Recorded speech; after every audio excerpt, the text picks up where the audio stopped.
Hi, everybody. I'm George, and this is the best little horror house in Philly, the show where we talk about the best horror movie ever made, according to our guest, at least. And today's guest is one third of both Continue on YouTube and the podcast Goosebuds. Paul Ritchey is here. How's it going, Paul? Hello, I'm doing good. How are you? Good, good. We're thrilled to have you here. Now, is horror something you're into by and large? Because I know, in your Evil Dead game episodes, you had some references to pull, and obviously you've got a whole podcast about a series of horror books. But is it something that you explore on your own time in terms of like games or movies? So I wasn't really huge into horror for a while, but I recently have kind of gotten into it because I think there's kind of a new crop, right, of horror movies and horror directors that have come up recently. Yeah, there's definitely a new wave that's really exciting, and I think it's a little more cerebral than I remember. Not to say that there weren't cerebral horror movies before, but I don't know. No, but it was definitely more kind of an exploitation kind of vibe in terms of the Saws and the Hostels and that kind of thing. Yes, and I grew up in the era of slashers. Right. I think we grew up in the era of slashers, and like, I'll be honest, and this is going to be a recurring theme for this episode. I was a scared little boy. And Same. It's cool. Good. We're on the same page then. Chucky devastated me. I was terrified of Jason, terrified of Freddy. And that kind of pushed me away from horror for a while. I was an action movie boy. So getting older, getting a little older and getting a little bit of a control over my fears, I was able to kind of come to terms with that. And now I actually really like it. I like it to be scared, but in a cerebral way. That's awesome. And it's funny that you talk about, growing up and feeling that way, because I really enjoy Goosebuds, and it really brings me back to growing up and being so excited to get the books at the Scholastic book fairs. Yes. But it didn't click for me until I heard you guys talk about how the cliffhangers at the end of every chapter wind up not actually being anything. Right. And I was like, this is what made them perfect for a cowardly little boy like me. Yes, exactly. Dude, that's what I was so scared of Goosebumps books when I first saw them, because the covers, as you know, were terrifying. Right. But it's like the art in the Scary Stories to Tell in the Dark stuff. Now, and those stories, way scarier. Those stories were super scary too. Like the art was scary, the stories were scary. But Goosebumps, you read one and you're like, there's nothing scary about this. It made you feel powerful. Yeah, it did. It definitely did. It was the one glimpse into the world of horror that I could handle. Absolutely, absolutely. In terms of video games, I am also a coward. I was playing Resident Evil 2, the remake, and I got to the part where Nemesis shows up, and I literally stopped playing the game because I was like, I can't handle this stress. No, when you're actually playing the game, it's so much more stressful than watching a movie, like 1,000 times. Definitely. So obviously there was the Goosebumps TV show, but I'm curious if you think any of the stories would make a good serious horror movie if it was handled right. And had, my a God, budget. That's a great question. I mean, I guess I could go through the books and think about, there's so many of them.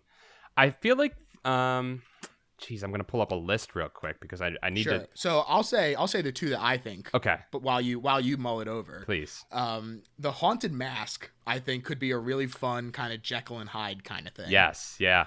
And listening to your episode about Say Cheese and Die, I really was like, man, I think that this might be way worse than I remember, but it really stuck with me as a kid, just the concept of it. Yeah. And so I think that if you took that concept and kind of left everything else to the curb. Yeah. Well, it's like, what's the movie where they die? They all die eventually. Where you get Final Destination. Final Destination. It's like Final Destination, except you can point the curse at somebody and cause it to happen. It's really terrifying. Yeah. And what if someone evil gets that, Exactly. Okay, I'll just say what I know. It's the obvious one. I'm such an idiot. I should have said this right off the bat. Night of the Living Dummy. Oh, although, that's a good one. I guess that's just Chucky, but that was such a scary thing to me that I think that would be. I also think that the fact that it's a ventriloquist thing adds a little something extra to it, a little juice to it. Yeah, that old-timey doll is real scary. Yeah. That one, or I think any of the camp books were always ones that turned out to be good books of the Goosebumps series. And there was the first one, I can't remember the name, I'm looking through right now. I'll find it at some point. But one of the first, Camp Nightmare. That one was scary. I remember that one actually being pretty scary, and I feel like it had a nice twist at the end, which I don't want to spoil for the listeners. I want them to be able to go read it themselves. But that one could be good. It is a fun twist though. I definitely people should check that one out because, like you said, those are definitely the ones that do actually still have a little something to them. Yes. leaving Goosebumps behind, the movie that we're talking about today is 1997's David Lynch movie Lost Highway, starring Bill Pullman and Patricia Arquette. This is a really interesting choice to me. I had not seen it. I actually had pretty limited exposure to David Lynch prior to this. I had seen season 1 of Twin Peaks and liked it, and I'd seen Eraserhead and liked it. Okay. And I had just seen Wild at Heart and loved it. I haven't seen Wild at Heart yet. That's like what the next. I actually have I have Inland Empire on DVD, but Wild at Heart's the one I'm gonna watch after that. Yeah, it blew me away. I feel like I turned a corner on David Lynch with that movie. And great. I was really excited when you picked this one because I was like, great, I get to continue this dive in. Yes. And hopefully it works. And you know what? It sure as hell did. This movie kicks ass. You like it? You liked it? I loved it. Oh, that's awesome. Oh, great. I was watching it last night in preparation for this, and I was like, oh, George might hate this. No. I loved it. Okay, good. And so the title Lost Highway comes from the book Night People by Barry Gifford, who actually co-wrote this with David Lynch after Lynch was like, hey, that would make a good movie title. Right. As simple as that. Yep. And Lynch claims that the inspiration for the story comes from an instance of an unknown guy saying Dick Laurent is dead into the front door intercom of Lynch's own home. Oh, that's cool. I didn't know that. Oh, that's awesome. So a real life thing. And he also thinks that he was subconsciously influenced by the O.J. Simpson trial. So thanks, Juice. Oh, dude, there's now that you say that, I'm like, yeah, okay. The final scene of that movie is like 100% that. Yeah. Holy shit. And Barry Gifford summarized the film as being Double Indemnity meets Orpheus and so I can never pronounce his name. Eurydice. Yes. The Orpheus story. Yes. I think that's very apt. Mm-hmm. And it's really just the way that those two things blend. It doesn't feel like they would, but the movie has a primal Greek like horror to it, right? Mm-hmm. Where it's just like this like. And I don't want to jump too far ahead, but it has this primal terror inside of it that I think has been inside of human minds for pretty much our entire existence. This kind of exploration of human nightmares and kind of the dark side of humanity is not something that was new for David Lynch, but people at this time, I mean, this was coming off of Twin Peaks Fire Walk with Me, the movie, which was a commercial and critical flop. Although it has gotten kind of a re-examination in more recent years. I'll say as a recent, like I just recently turned on to Lynch in terms of liking him. I've always appreciated him and respected him, but it took until like in the past 5 years I've really started to appreciate him. Not a fan of Fire Walk with Me. But the trend continued with pretty negative reviews for this movie as well. Yeah.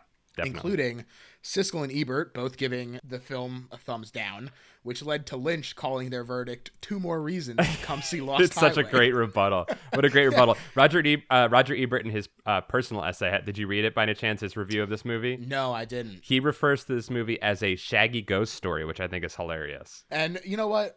Listen, Ebert, I kind of fluctuate on him in terms of, I kind of appreciate what he did for criticism, but sometimes I feel like he was just a grump to be a grump. Sure. But great burn on them by Lynch. I'm a big fan. Yeah, I was like, that. It's perfect, especially that TV show at the time, right? It was like the mainstream review show. So, yeah, right. Unfortunately, this great burn didn't work, and they had a budget of $15 million and a gross of a little bit under $4 million. So, not ideal. A fun fact about this movie, and I don't know about the funding. I can't speak to the funding, but one of the main actors, Balthazar Getty, is the son to is an heir to the Getty Oil Foundation company. Oh my god! And I'm assuming the reason he got the job was probably a little bit of funding was thrown their way. Yeah, by the Getty Oil Company. Get you an oil heir who can do it both. Absolutely. And despite that critical panning, I mean, looking at it objectively now, I mean, you can see that the movie is really wonderfully composed. Not only does it have that Greek sensibility that you were talking about, but it also pulls from German Expressionist and French New Wave kind of attacking of the norms. Yes. Thanks to the work of cinematographer Peter Deming. And originally, Lynch wanted to shoot Lost Highway in black and white. Which, oh, did he? Okay. Yeah, I always really like when artists kind of take like a strong stand on that, and every time it gets shot down. You're right. Like there's that Mist movie is pretty okay until you watch it in the black and white version. And it just really covers up some of the like CGI and makes it feel a lot more like the classic 50s and 60s horror, which is what it's supposed to be an homage to in the first place. But similar to this movie, the studio was like, people just aren't going to go see a black and white movie. And so they discard it.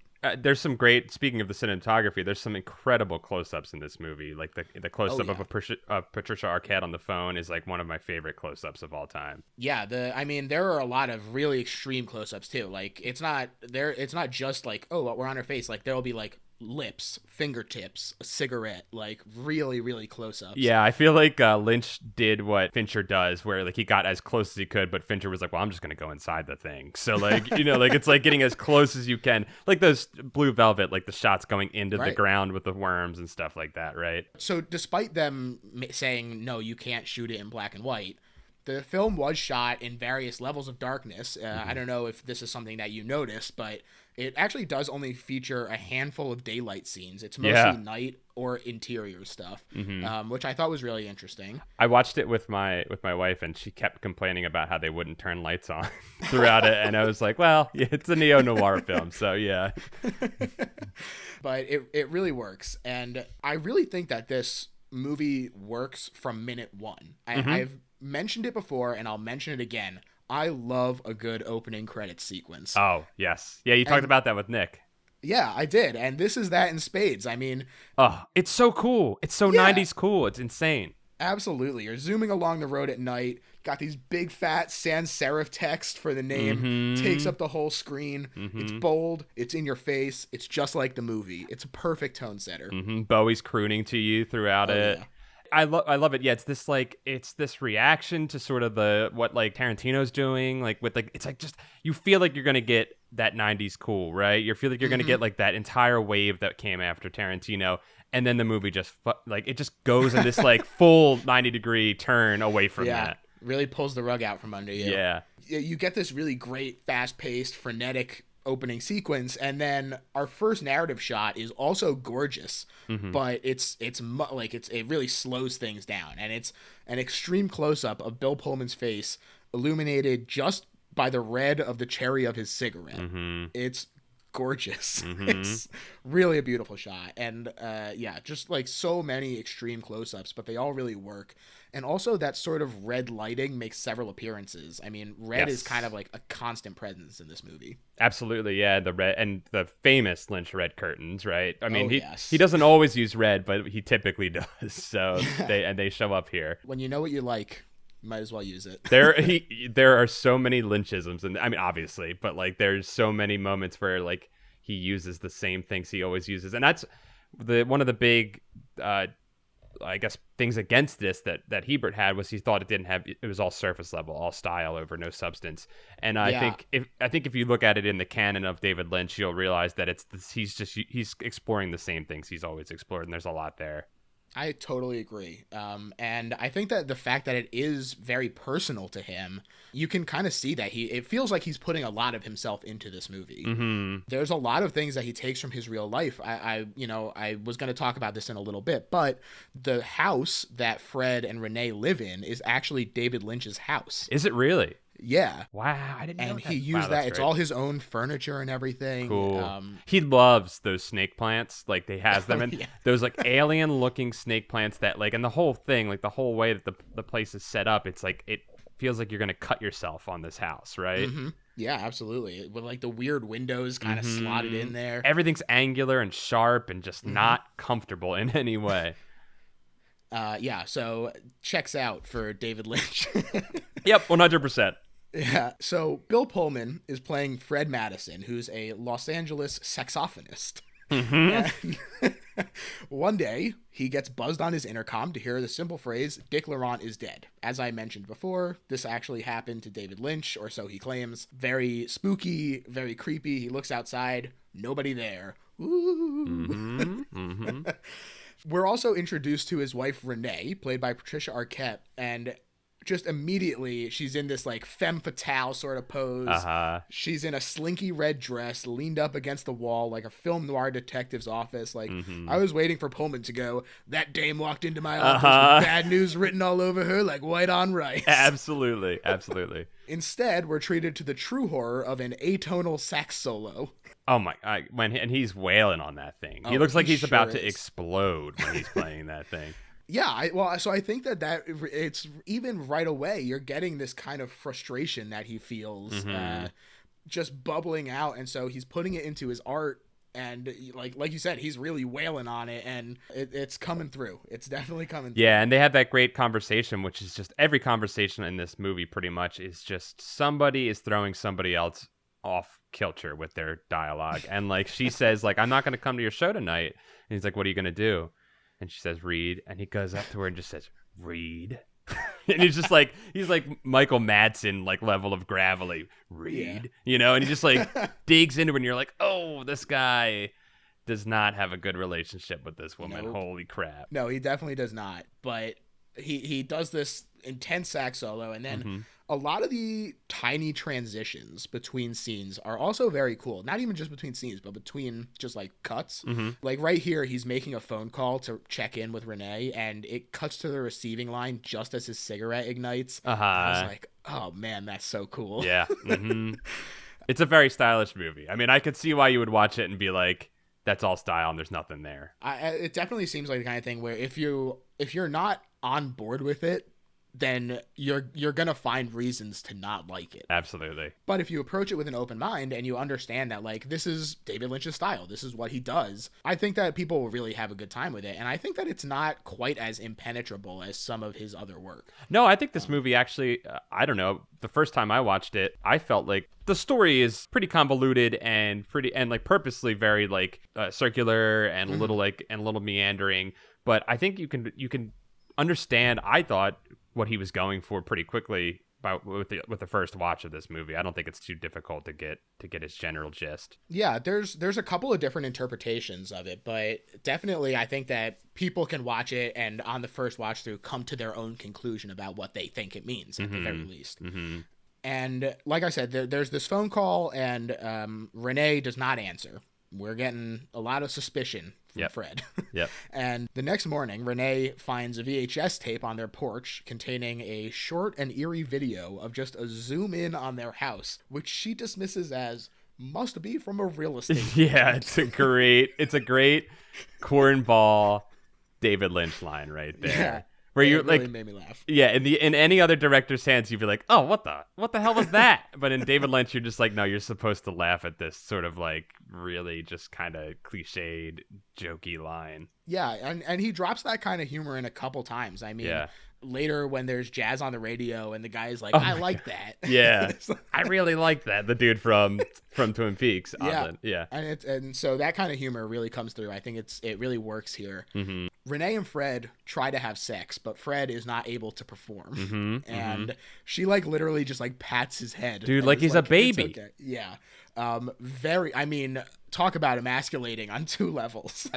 Absolutely. And what an incredibly sexless sex scene, or unromantic, or there's no passion in it. All the sound cuts out until his sad, pathetic little whimper that he makes at the end of the sex before she pats him. And it's really like you're just embarrassed on his behalf. And afterward, he tells her that he had a dream about someone who was resembling her but wasn't her being attacked in their house.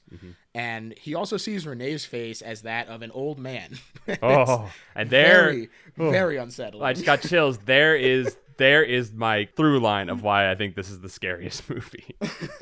Yeah, this old man, the mystery man, is the only thing he's ever credited as. Is true. Like he gets under your skin in a way that is unparalleled. And more tapes start to arrive with the same beginning but continuing past where it ended, this time showing Renee and Fred asleep in their bed, and they call the police, but there's not and really, I believe they're mutilated in the bed too, right? It's hard to that's see. in the next one. It's very staticky and grainy, but they get multiple tapes, and they do progress in more and more gruesome fashion. And the police, there's not really any assistance, but during this conversation with the police, Fred mentions something really interesting that I think is perhaps the kind of the line that this whole movie hinges on. Yeah. And he says that he hates video cameras because he likes to remember things the way that he remembers them, not necessarily the way that they actually happened. The unreliable narrator of his own mind. Absolutely, yes. And it's in that great exchange with those detectives, which has another great Lynchism line where he's asking him what he does. Oh, you're a saxophonist. And he's like, oh yeah. He's like tenor sax. And he's like, I think he gives the whatever note, or whatever. And the detective taps his ear and goes, tone deaf. Yeah. He also asks him by saying, what's your axe? Yeah, what's your axe? Yeah. So a very fun dialogue there. But to get back to your point, yes, he like right there, right? It's this guy who is so caught up in his own head that he has to rely on his point of view, even if he knows that he's an unreliable point of view. Yeah, and so part of why I say that this is a very personal movie for David Lynch is that I was reading an interview and he actually said that this affectation is his own, that he really dislikes video cameras because he doesn't like having that kind of permanent reminder that, so it reminds me a lot of Solaris. I don't know if you've ever seen that movie. I haven't. It's one that I've been meaning to watch for a very long time. It's really, really great, and basically the crux of the story is, how can you love anybody, you idiot? You can't even know them. All you can see is the mask that they put on to show people. Yeah. And so your own biases impact the way that you interact with the world. And David Lynch apparently likes that and doesn't this seems very obvious looking at his movies, but kind of this objective truth, one way to look at things, is obviously something that leaves a distaste in his mouth. And it's cool because, that makes the horror of what the beginning of this movie at least presents, is that someone is delivering this guy his worst fear in some capacities, right? He's sending him videotapes. He's found one of the things this guy likes so little that his wife knows to be like, he does not like those things. And this person is sending him recordings of himself without his permission directly to his house and being like, look at yourself, look at you, this is what you don't want to look at, forcing him to look at your life. Exactly. Like when you look at it from David Lynch's perspective and like take that and you put yourself in those shoes, it really, this whole beginning section of this movie really does take on a very different filter. Absolutely. And throughout, we haven't even mentioned this, but throughout, the sound design, as in all Lynch movies, is just insanely terrifying. When he turns the tape on for the first time and it's clicks onto the TV and like you're watching it from over their shoulder at first, but then it zooms in and the soundtrack completely cuts to just pure Lynchian sound design, and it's so terrifying, this brooding, terrifying drone and this the static of the tape, and then it just cuts out on you. Oh, it's just like it just takes you to a place, Yeah, it's very funny. So I enjoyed this movie so much that I actually went and downloaded the soundtrack. And the soundtrack is like these great, like you said, Bowie's in it. There's Smashing Pumpkins. There's all kinds of great stuff. There's a great Lou Reed cover. That Lou Reed cover is awesome. I had never heard it, and it's so incredible. Cool. And in between all of these things is just like these really creepy score moments. Oh, that's awesome. They put the score in there. That's great. Yeah, and so very spooky while you're listening to it. They basically are not getting any help with these videotapes, and Renee is like, well, we're just going to go to this party. It's thrown by her friend Andy. And after Fred puts back 2 double scotches in the span of like 30 seconds, I was very impressed. It was very good. And this is the guy that likes to remember things the way he remembers them. I wonder why. Yeah. But he puts these back, and then he sees the man whose face is the one he saw on Renee's. This is my scene right here. This is the reason I picked this movie, because this scene is just so unnerving. It's very understandable too, because this guy walks in and he just locks on to Fred. He walks right up to him and just leers at him. And he says, "We've met before, haven't we?" And One thing I thought was really interesting is that he says it very declaratively. We've met before, haven't we? Like, he's prodding Fred. Right. It's not a question. It's like a character choice that really changes it for the better.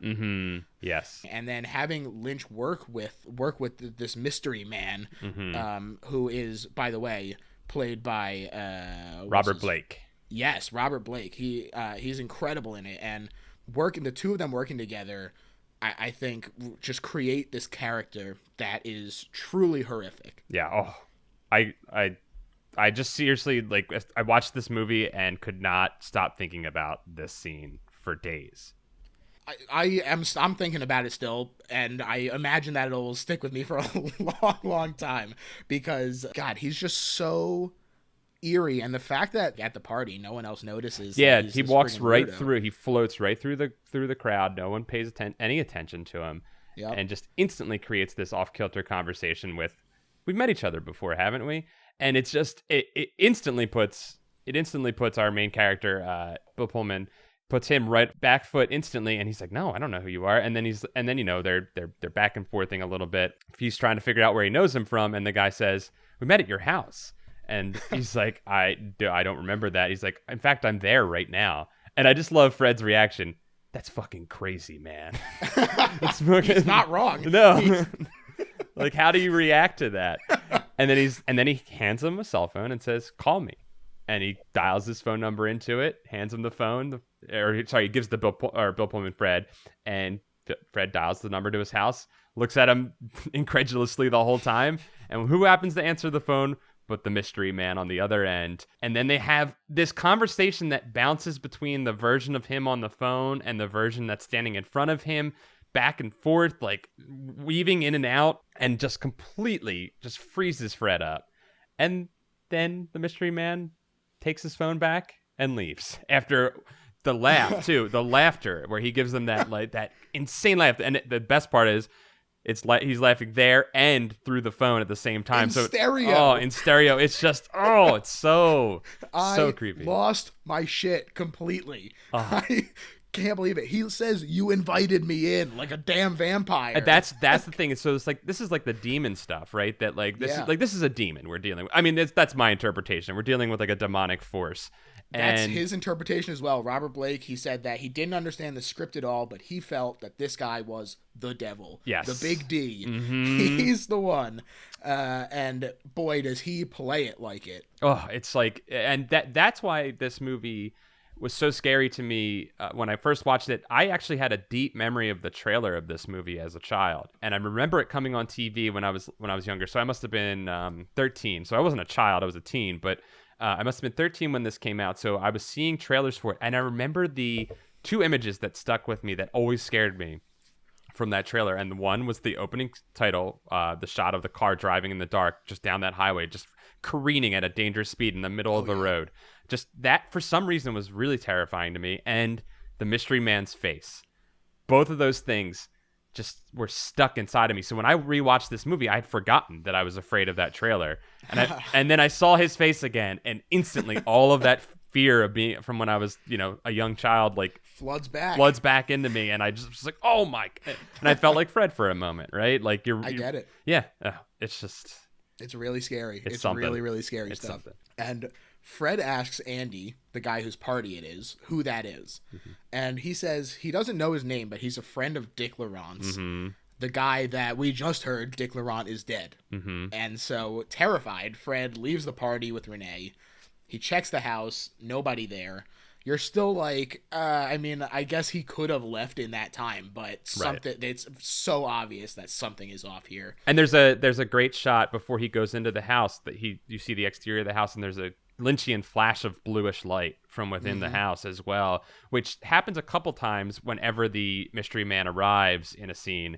So there's like this like demonic energy that's being unleashed. So like, was he in there? Maybe. I don't know. And things don't let up. I mean, another tape arrives the next day. Fred watches it alone, and to his horror, it shows him hovering over Renee's dismembered body. And there's some really disorienting cuts here, as it like flashes to real life instead of the video, and then the cops are beating him up, and he's sentenced to death for her murder.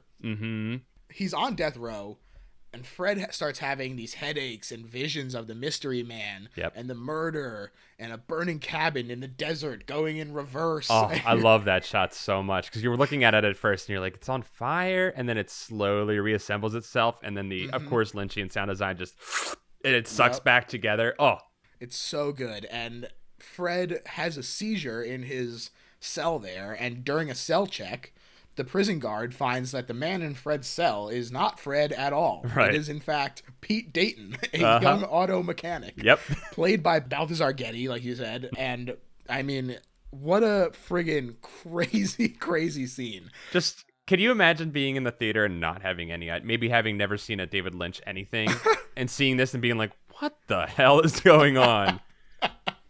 No, I can't. I really can't. Man, that it's crazy, and it's not only is it like this crazy thing happening, it's also pretty scary. Like it's Fred is rolling around on the ground screaming, and he's bloody, and there's this impossible fog rolling in from nowhere. Yeah, right. And it has that Lynchian like low frame rate, like crazy, like almost like stop motion-y stuff going on over top of it, and like blending. And it's I think it's interesting that it comes in from the skylight, right? Yeah, because there's a theme of like skylights in this, or like light from above, which I don't know. A lot of looking up, and there's like that great scene before he gets put in jail where he's looking up in his own house through the skylight at the detective, and then that shot is repeated when he's in jail again, looking up at the light. That's the only source of light he has above the bars, which is really cool. It really is. There's a lot of that cool kind of synchronicity that where things repeat themselves, which obviously plays a huge role in the story of this movie, but just the way that it exists in the background of it as well is really great. I also really like that the transformation scene done completely in camera. It was makeup expert constructed a fake head that was covered with artificial brain matter, which was then intercut with the shots of Pullman. So, I was watching it last night. There's that shot that looks like almost like a skull and like a brain splitting apart. It actually kind of looks like, I don't know if because you only watched the first season of Twin Peaks, right? Yeah. In the second season, there's a tree that has a brain on it, which you watch that first season and you're like, wait, that's in the second season of Twin Peaks? What the hell happens in that show? Yeah, pretty big shift. It's insane. And it reminded me a lot of that prop, and I wonder if maybe it was a similar artist that made that, because it was maybe it just gave me that same vibe. It's very creepy, and nobody knows what's going on. No. Also, I forgot to mention Henry Rollins is one. Henry Rollins is in there. It's what a great little couple scenes for Henry Rollins. He gets a fun joke in there. Yep. It's good for him, Henry Rollins. Yeah, good for you. And so nobody knows what's going on. So Pete is released into the care of his parents, which one of them is Gary Busey, which is fun. But he's Gary Busey in like a really cool leather jacket too. Oh yeah, he looks like a badass. He really does. And he's followed by the two detectives who are, I guess, just keeping an eye on him to be like, how the hell did this guy show up in the jail cell? And this is something that I think is interesting because Pete gets out, and obviously there's a logical reason for why these detectives are following him, but I think there's a fun paranoia that runs throughout this movie about being watched. And obviously in the beginning of the movie, Fred is being watched by someone he doesn't know, and he's being met at parties by a man who claims to know him. And then, yes, we get this where he switches into another character, but he's still being watched by people, right? Absolutely. And it's just a cool like through line. And it persists through the whole thing, and it really, I think, comes to a head in a really interesting way at the end, which we'll definitely get into. Yes. But Pete goes out with his friends. And they say, which first of all, Giovanni Ribisi is good in old, there. Hell a yeah. nice young Giovanni Ribisi doing his best Green Day look. They have like a very Green Day look to him, which is cool. They're like a couple of hoodlums. SoCal, no good. Yeah, SoCal hoodlum punks, right? Yep. And so he goes out with them, and they say he's been acting strange, going even back to before he was found in the cell. He goes back to work, and gangster Mr. Eddie, who's played by Robert Loggia in a really, really awesome role, takes Pete for a drive to fix his car. During this ride, Pete sees him force a tailgater off the road and kick the absolute crap out of him.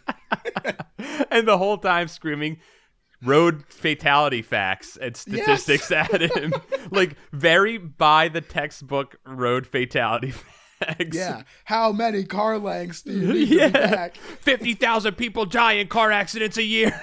It's so, again, such Lynchian humor. Just this completely absurd, dry humor. It's so beautiful. It is, but it's terrifying too at the same time. Exactly, because it kind of shifts to like it's long. Right. And right. I mean, this guy is just sobbing on the ground. Yeah, the cutaway, when they drive off, leaving the man that he's beaten on the road, he's wailing for a long time. Really, it's very unnerving. And I love, and it's fun to see, right? Like that you're getting introduced to this character who we've heard about from the very beginning of this movie, and you get to see how his brain has this weird moral line that he's created that isn't real, where he goes, I'm allowed to commit violence because this person broke this thing that I think is bad, right? The noble gangster. Yes, exactly. Robert Loggia just really has this intensity that I adore. Yeah. Mm-hmm. And David Lynch said that Loggia actually wanted to play Frank Booth in Blue Velvet. Oh, really?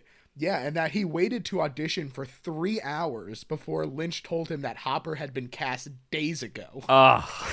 And so Loggia launched into this profanity-laden rant about him, or about being forced to wait.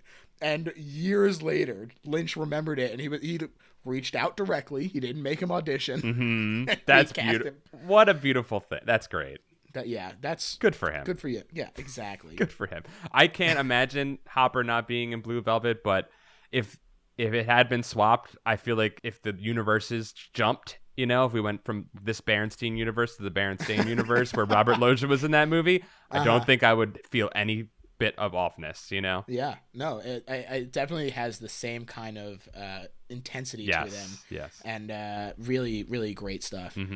So Mr. Eddie drops Pete back at the garage, and the tale on Pete reveals that Mr. Eddie is, in fact, the Dick Laurent that we've heard so much about.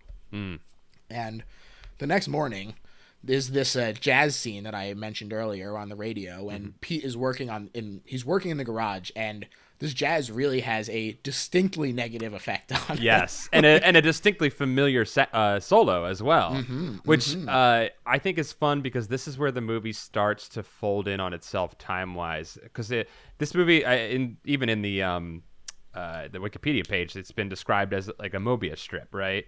Where like it's like almost like a figure eight that's constantly repeating, and we'll get to the end where it kind of does that. But there's moments in the middle, right, where it kind of connects. Again, where it like the dip. Yeah, the dip where it comes back together, and this is kind of one of those moments, right? Absolutely, it is.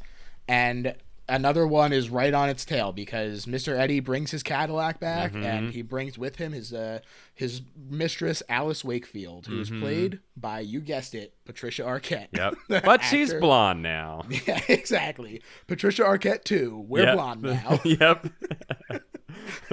And this is when that Lou Reed cover plays, and again, it's really what a great sequence. I love that sequence. That's like the 90s cool sequence, right? Yeah, and they let the song play for a pretty long time, which I like as well. Yeah, it rides. It goes, they like let you realize what song you're hearing, right? But you're not hearing the original version of it. And then very much like the story itself. Right? Exactly. And then you get to that chorus that so familiar, is so familiar to you, and then you're done, right? And Alice comes back later and invites Pete to dinner, and this affair between them starts. But she starts to fear that Mr. Eddie suspects them, and so the two of them concoct a scheme to rob her friend Andy and leave town. Although I say that the two of them do it, but really she's like, hey, let's do this. In pure femme fatale fashion, right? Yep, exactly. Led down the primrose path to his doom. And Alice also reveals to Pete that Mr. Eddie is actually so she also tells him that he's Dick Laurent. Or no, she says it. This is his first time hearing it, but our second time hearing it. Yes.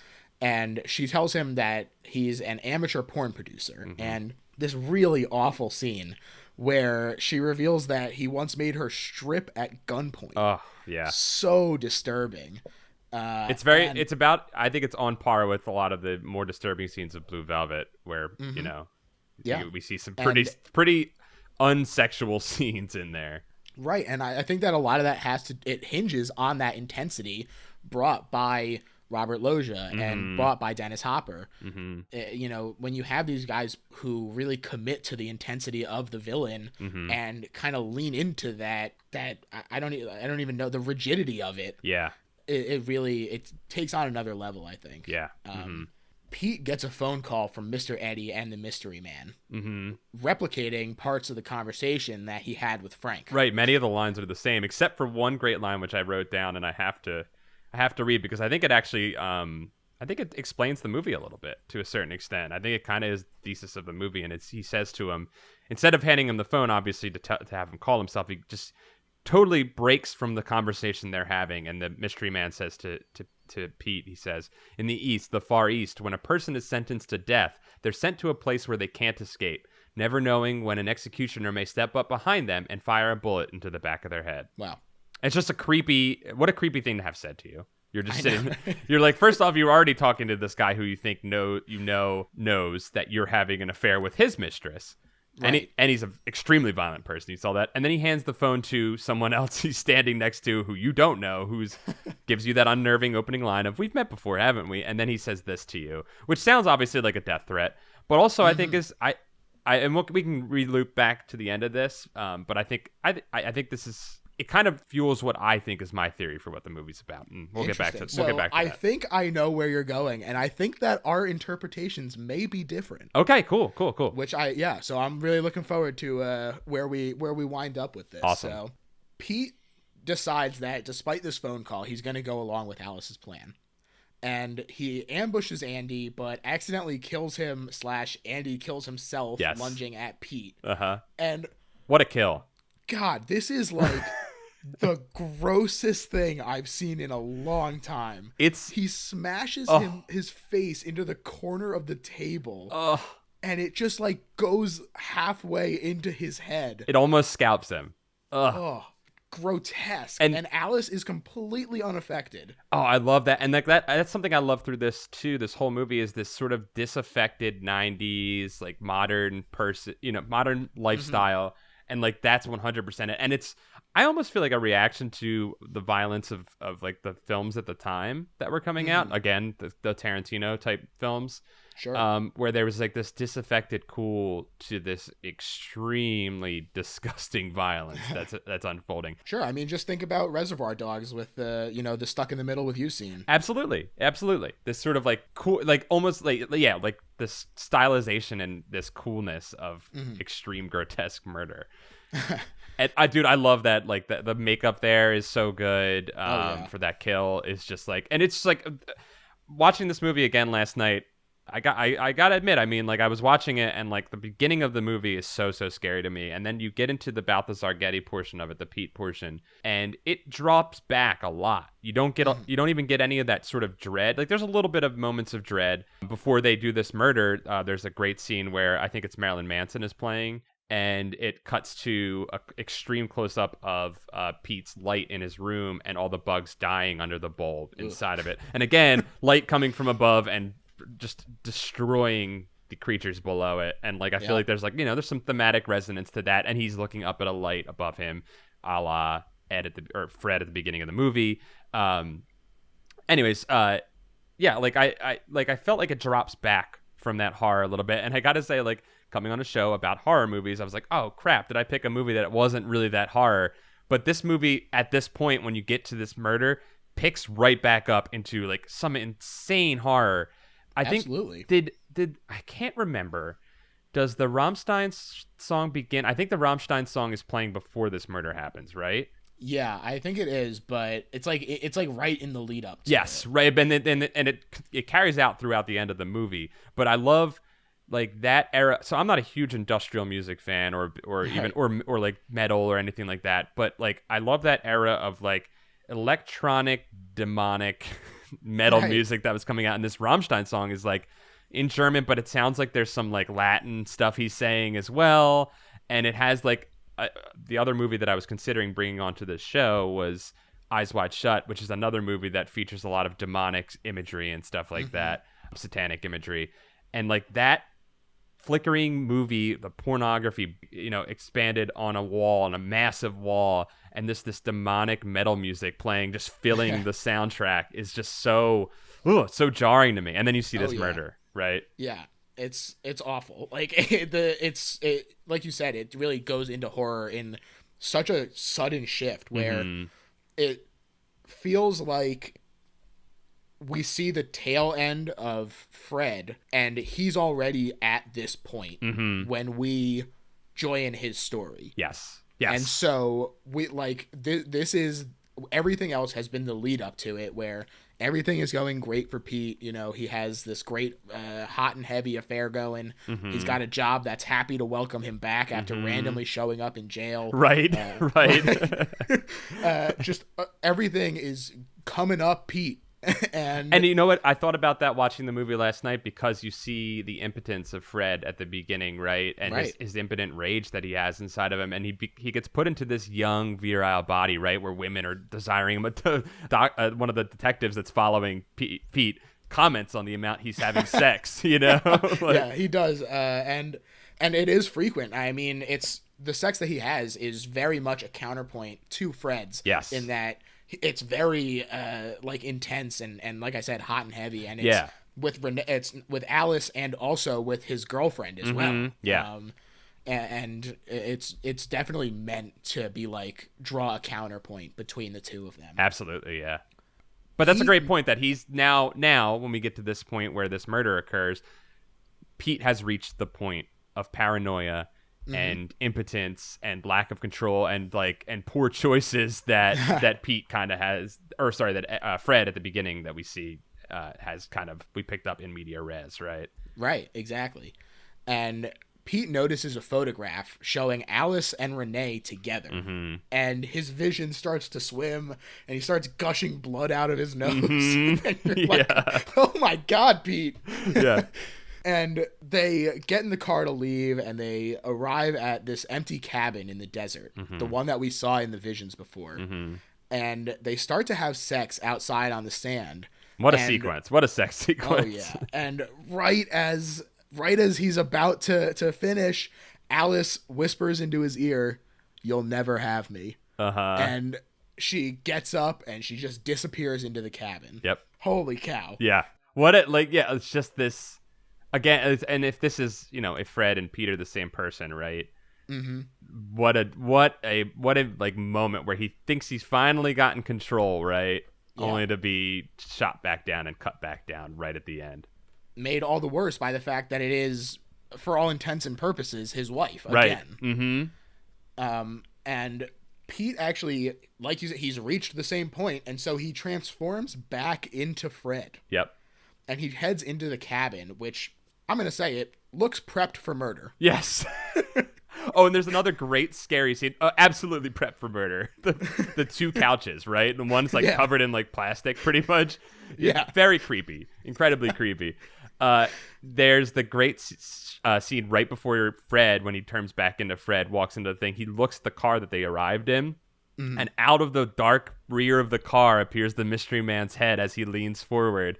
And they make eye contact. And then you hear, "I'm over here." And he looks to the right, and the mystery man is standing in front of the cabin. And he's just like, oh, can this guy get any creepier? It's insane. It's so crazy. And as soon as Fred gets into the cabin, there's a really cool panning shot where the mystery man is just a blur in the middle. Oh, it's so good. And the mystery man pulls out a video camera and he starts filming and chasing Fred with it. Yep.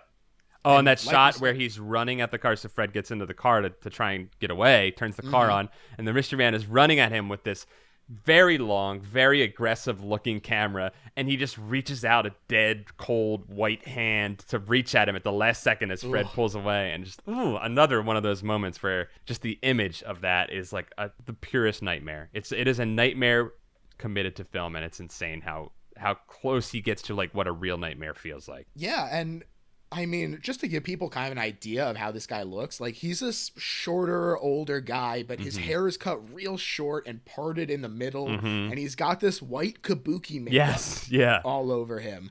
And it, makes his mouth so vivid, and, you just really focus on what he's saying, and it's... just awful in the best way. Yes, yes. And so he chases Fred. Like you said, Fred gets into the car and he drives off, and he goes to the Lost Highway Hotel, where he finds Mr. Eddie and Renee having sex. And the interior shots of the Lost Highway Hotel were filmed at a supposedly haunted hotel in Death Valley. Oh, so that's there cool. You go. Yeah, fun fact. And Renee leaves, and Fred kidnaps Mr. Eddie. But in the struggle, loses the upper hand. Yep. But the mystery man from off screen, very funny little, like, very low angle. Yes. He hands him a knife from off Yeah, screen. what a weird... Because, like Fred is laying there being choked by Dick Laurent, and it looks like he's lost it, right? And he puts out his hand as if knowing to put his hand out, right? Like, he just reaches his hand out, palm upward, and out of the dark, the mystery man's white, creepy hand hands him a violent combat knife. Yeah, Fred, without hesitation, reaches up, slits Mr. Eddie / Dick Laurent's throat, and he, like, God, the scene where he's just, like, gurgling blood, and the mystery man hands him, like, a tiny little TV that, like, cranks up to power it, and it's another video of them right there, and he sees... I love that. Yes, it cuts back. It does the same thing, right? Where, like, he watches this sequence on this tape player of, like, him watching porn with Alice and in having this porn party at Andy's house, and it's creepy. Right. We see Marilyn Manson and Twiggy there. They're hanging out. And, like, there's this really creepy, like, snuffish style porn film playing, and it cuts to that last shot, and it's the shot of Fred and the mystery man looking down at him on the camera, which he looks up to see is the exact shot we're seeing in the movie. But I love that, again, like that, like, I'm inside of your house. Like this secular, like, loop and this control over, like, time and space that this mystery man has, right? It's so scary. Yeah. And he sees the mystery man shoot him dead. And that's exactly what he does. Yep. And he then whispers something to Fred before disappearing. And later, the police are at the house investigating Andy's death. Yep. And Alice is missing from the photo. But the police recognize Renee as Fred's wife. Yes. This is a lead for them, and so they go to Fred's house. Fred also went to Fred's house. Fred goes up to the door, buzzes the intercom, and says, Dick Laurent is dead. Oh my God. Yep. And thus the strip connects back together, right? It sure does. But then you're sitting there and you're like, wait, but that doesn't make any sense because the timing doesn't work for things. Right. But anyways, but yeah. God, you have to sit with it and, like, really chew on it. And, you're like, oh man, how does this timeline play out? Right. But they don't give you that much time to mull it over because the two detectives are following up on this picture. They drive up to the house. Fred runs back to his car and drives off with the detectives in hot pursuit. It starts out as a daytime scene. Yeah. But Fred starts convulsing and he's changing and screaming in his car. Yep. And it's a very dramatic shift to the darkened highway from the beginning. Yep. Which I should also mention was also in the previous transformation scene where he turned into Pete. Oh, that's right. It was in there. I forgot that it was in there. Yeah. And yes. And so Fred he's convulsing and he's speeding and we get this same thing that we see at the very beginning at the very end of the movie. So it's like a double Mobius strip. Right. And, like, literally the beginning and the end of the film can be put up next to each other, right? And they're the same thing. And you could loop it back right into itself, right? Right. And so I'm going to use this as the segue into talking about our interpretations. Okay. Here's what I think, and then you tell me what you think. Sure. So I think that the highway shows up every time a new reality starts, and it happens again at the end. I know that some people think that it's him dying by electric chair, but I think that it's him fighting against the deterioration of his Pete fantasy. Okay. And creating a new life in the jail cell to again assuage his guilt. Okay. Because so films and camera they very much represent truth as per Fred's own statement. Yes. And it's really interesting to me that he's so afraid of it at the end and he runs away from them. And the mystery man, I think, is his own knowledge of the truth. Indicating that the whole thing is a fantasy that he concocted to deal with this relationship. The fact that this truth is chasing him. It has the actual evidence of it. Mm-hmm. And through this fantasy, he's able to escape jail, have a second chance at a loving relationship with his wife in the form of Alice. Yep. And Mr. Eddie is the personification of his frustration Okay. being in a relationship with Alice and standing between him and them. Okay. But even after running away together, that frustration creeps back in. Yep. Alice whispers, "You'll never have me," right into Pete's ear before leaving him high and dry. And it isn't enough simply to run away and ignore the source of this frustration. So he goes and he kills Dick Laurent. Right. He takes out whatever measure of power and like revenge that he can. Right. Right. But so basically I think that this whole thing represents him running away from the truth. But here's where the kicker comes in. Mm-hmm. I think that nothing in this movie actually happens. Okay. Because we get the highway scene immediately. Right. And that's the beginning of the first fiction. Okay. And he's conjuring up this fiction as a coping mechanism because he did kill his wife for cheating on him. Okay. And this beginning part, the part with Fred, starts to deteriorate when he gets the tape and talks to the mystery man. And so what people think is the first fantasy, the Pete life, is actually already the second layer deep. Okay. And the ending is him going another level down, because the same kind of deterioration of this fantasy life that happens in the Pete one happens at the end of the Fred one. Mm-hmm. So I think that makes a lot of sense, because if you try to look at the timeline of what happened, like Andy dies before Mr. Eddie dies, but in the first fantasy that you're talking about, there's Andy is alive when he is told Dick Laurent is dead. Right. And he's like, he can't be dead, right? Like, that's not possible. It's very interesting. Okay. Yeah, and I just think that if that's the way that it is, that the structure that it has is so interesting, because it lets us explore two different horrors that are very different from each other. Mm-hmm. That of the working class noir world filled with hypersexuality, violence, cynicism, and that of the banal, grounded upper class world of Frank, right, full of marital distrust, emotional distance, impotence. And so this constant coming back to his own failures and his own knowledge of what he did because of this frustration, I think, is the whole movie. And so, so I think literally nothing happens. That's cool. That's a really cool theory. I really like what you said about the upper class of Fred versus the kind of like the cynical, like, teen or young adult angstiness of the noir part. I think that's interesting because, one, I think that segment of the movie is very Lynchian, and it touches in a lot of what he explores in Blue Velvet, and he explores in Twin Peaks, which is like the budding up of extremely the dark side of human nature, just like hidden right beneath the veneer of society, right? Like that's kind of his thesis for those things, right? Sure, yeah. Right, but like the beginning part, like you're saying, I that's the part that's the most, it's very Lynch, but it doesn't feel like what he normally explores. It feels devoid of any sort of happiness or Americana, the things that you typically expect from his movies. Yeah. I think that might be part of him pulling from his own life and putting him in his own house and saying that this is a story that happened to him. Yes. Yeah, definitely. I love, and there's like fun little detail that I'd noticed while watching it the second time that I just was kind of a throwaway line, or kind of something that I just thought about, but you're bringing in class stuff. And I think it's really interesting that this rich guy who's obviously got enough money to be a musician, right? And he has this scary thing happen to him, but no crime really happened. And he calls the police, and the police, they hang out for a while. and they do a lot of searching. They get up on his roof, they talk to him, and he's like, when they're leaving, they hand him his cards, and they're like, thanks for coming. This is what we do, they say to him, which is a very unpolice-like thing, I feel like. And I think it's really interesting that in the Balthazar Getty Pete portion of it, he doesn't do anything wrong.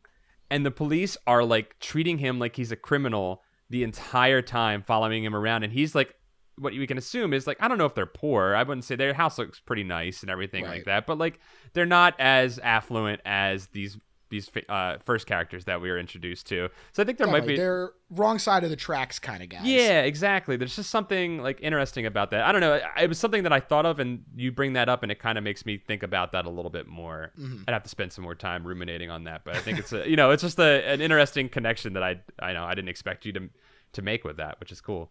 Well, there you go. All right, so hit me with your interpretation. Mine's far simpler. I mean, I'd have to watch it again, but I really think that when the mystery man tells him that, I feel like this is like a Jacob's Laddery type death experience. I almost feel like he's just in hell or a nightmare.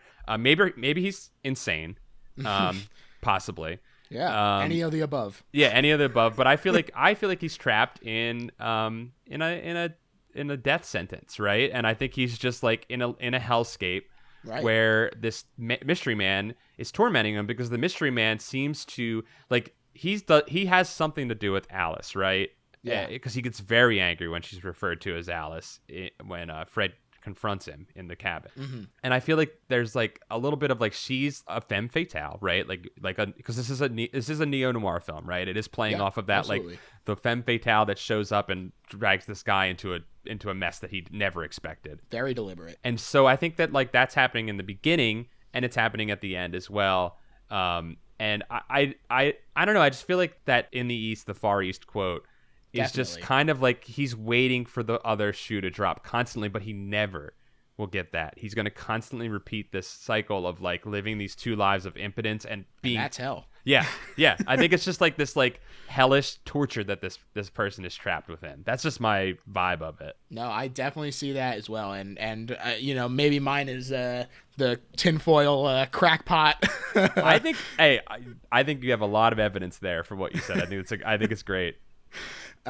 So we've kind of reached the point now where we're going to sum up for everyone, Paul, why this is the best horror movie ever made. And so I'll let you take this one first. I mean, for me, as we talked about at the beginning of this, I was not a slasher fan. I was not. And I like those movies now as an adult. I can enjoy them for what they are and what they're attempting to do. But what really scares me is things that I feel like could actually happen to me. Not that I believe in demons or curses or anything like that, but like this feels like, as you know, my theory is that this is a hell that this person's caught in. I feel like, if this is insanity or this is some sort of demonic afterlife that this person is trapped in, it feels like something that like exists in a realm that we don't understand as humans or can't comprehend. Right. And could be real. You know what I mean? Yeah, and I think that surrealism that David Lynch plays with really helps to capture that. Absolutely. And like, yeah, it feels like a nightmare. And I think that if you can make me experience a nightmare in my waking life, that is one of the scariest things because it does what a nightmare does. It doesn't obey logic or physical laws, right? It just completely lives within its own rules and reality, and you're trapped inside of it for this 2 hours that this movie takes you on. So it scares the hell out of me. And that mystery man's face will constantly be one of the most scary images I've ever seen. Yeah. So to me, this is the best horror movie ever made because I think you hit the nail on the head. It sort of transcends logic. Mm-hmm. It's so funny to me that those reviews call it style over substance when I think that, first of all, it has great style, mm-hmm. but then also there is so much to it where you can really like think about it and interpret it in your own way. And this sort of dreamlike state that you're kept in is so much scarier. With stuff like Scream, you can follow the path and it's a great time, mm-hmm. but ultimately you don't get anything to interpret out of it. It's just, this is a story that you get to enjoy and at the end it's over. Yes. But with something like this, you don't get answers just spoon fed to you. Yeah. This impossible stuff happens and you're constantly kept off balance, and it lets you sit with this movie in a way that I don't think a lot of other movies let you. Agreed. And so to me, that's why this is the best horror movie ever made. Awesome. Paul, I want to thank you so much for coming on. This was a wonderful time, and we've reached now the plug section. So social, podcasts, shows, hit the people with where they can find you. Sure. You can follow me on Twitter at Paul Ritchey, Ritchey is how my last name is spelled. And you can find me on a show called Continue on YouTube where I play video games. It's very silly and very goofy, and there is no dissection of film like this on it. It is very much so a goof off show, but it's a lot of fun. It is. Like I said to Nick, I mean, I'm a big fan of the show to begin with. Thanks. And so I definitely encourage people to check it out. It's very silly. It's very silly and very fun. If you like hanging out with your friends and playing video games, that's the vibe we go for. And I think we get there. And then I also have 2 podcasts that I'd like to plug. One would be Pretend Friends, which is a role-playing game podcast where we play a system called Space Kings, which uses a deck of playing cards, and it's absolute insanity, and it's just improv craziness. And we create a bunch of really fun stories in that world. And then I have, as we mentioned at the beginning of this, a podcast called Goosebuds, where we review the works of R.L. Stein as adults and give them the hard-hitting critique they deserve. They don't pull any punches on that show, which I really admire. We do not. But yeah, definitely go check those things out. I really like Pretend Friends, especially because as much as I like D&D, you throw a stone and you'll hit a D&D podcast. Right, so right. The fact that you guys use a different system is a lot of fun, and you get to explore space and stuff, and that's fun. It's great. And yeah, Goosebuds I'm a big fan of as well. So definitely go see Paul on all of those things. You can find me on Twitter at GergHef. The show is Little Horror PHL. That's on Twitter, Instagram, and Facebook. We have merch at TeePublic. You can find us on there. There's a fun Gritty as Chucky in Child's Play, Paul. All my love and my fears are coming together. Yes, truly a rock and a hard place. Oh, and I don't know what to do with my emotions right now. But yeah, so go and check those out, and if you like the show, support it with a fun t-shirt. And that's it for me. So yeah, thanks again, Paul, and bye everyone. Thanks for having me. Bye-bye.